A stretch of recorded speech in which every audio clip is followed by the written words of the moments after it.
دوستان د موبایل دغه ناچ چې تاسو ډیر زیاته پیدا اخیستلی سئ د موبایل دغه مخ له کیمرې چې اوس تاسو بټن جوړولی سئ کله چې دوستان بیا تاسو په دغه ناچ باندې یو وارې کلیک کوئ نو تاسو موبایل به سکرین شاټ اخلي کله چې په دغه ناچ باندې تاسو کلیک ونیسئ نو تاسو موبایل کې به فلیش لایټ خلاصیږي کله چې تاسو رایټ سایډ ته رقم کش کوئ نو تاسو په موبایل کې به کیمره خلاصیږي او کله چې دغه ناچ لیفټ سایډ ته رقم کش کوئ نو تاسو په موبایل کې به پاور مینو راځي دلته بیا تاسو خپل موبایل شټ ډاون کولی سئ نو دغه سټینګ به تاسو په خپل موبایل کې څنګه کوئ راسئ په ویډیو کې طریقه در وښیم نو دوستانو دې لپاره به تاسو اول په خپل موبایل کې ټچ ناچ اپلیکیشن را ډاونلوډ کړئ دغه اپلیکیشن ډاونلوډ لینک ما تاسو ته د ویډیو په ډسکرپشن کې درکړی دا او په اول کمنټ کې مې تاسو ته دغه اپلیکیشن ډاونلوډ لینک درکړی دا نو دغه اپلیکیشن تاسو لاغت څخه په ډیره اسانۍ سره ډاونلوډولای شئ کله چې تاسو دغه اپلیکیشن انسټال کړئ نو سمپل به تاسو دغه اپلیکیشن خلاص کړئ کله چې تاسو اول دغه اپلیکیشن خلاص کړئ نو دغه تاسو یو پرمیشن غواړئ سمپل به دغه اپلیکیشن ته تاسو پرمیشن ورکړئ کله چې تاسو دغه اپلیکیشن ته پرمیشن ورکړئ لاندې به سمپل په سٹارټ کسټمایزینګ بټن باندې کلیک وکړئ کله چې تاسو په دې بټن باندې کلیک وکړئ نو دغه انیبل اکشن بټن دغه اپشن به سمپل په خپل موبایل کې آن کړئ کله چې تاسو دغه اپشن په خپل موبایل کې آن کړئ نو دلته ګورئ تاسو کار ورکولای شئ کله تاسو سنگل ټیپ کوئ کوم کار دی کوي کله چې رائټ سایډ ته کښوي کوم کار دی کوي لیفټ سایډ ته کوم کار کوي هغه تاسو دلته ورکولای شئ ګوره بای ډیفالت دغه په ولاړ دی ګوره سنگل ټیپ باندې فلحال سکرین شاټ ولاړ ده یعنی کله چې بیا یو ور څوک په دې نوش باندې کلیک وکړي سکرین شاټ به اخلي که چیرته تاسو غواړئ چې یا بل کار دی کوي بل په دې باندې کلیک وکړئ لږ ور تاسو بل کار هم ورکولای شئ چې فلیش لایټ دی خلاصیږي کیمره دی راځي سکرین شاټ دی اخلي لاندې سمپل ګوره بیا تاسو په اپلای بټن باندې کلیک کوئ او دغه رقم دا نور بټنان هم دوستانو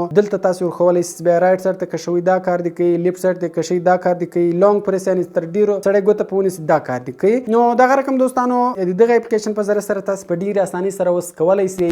چې په خپل موبایل کې د موبایل له نوټ څخه یعنی د موبایل د مخ له کیمرې څخه بټن جوړ کړئ هم ویډیو خوښ شوی ویډیو در سره لایک کړئ له خپلو دوستانو سره خامخا شیر کړئ تر څو هغه هم له دغه طریقې چې فایده واخلي او د داسې نور ښایسته ښایسته ویډیوګانو لپاره زموږ چینل سبسکرایب کړئ ځکه موږ هر ورځ دغه رقم ښایسته ښایسته ویډیوګانې په خپل چینل کې اپلوډ کوو نو ملاوي کوم نور ښایسته ښایسته ویډیوګانې کې په دعاګانو کې مې یاد ساتئ خدای په امان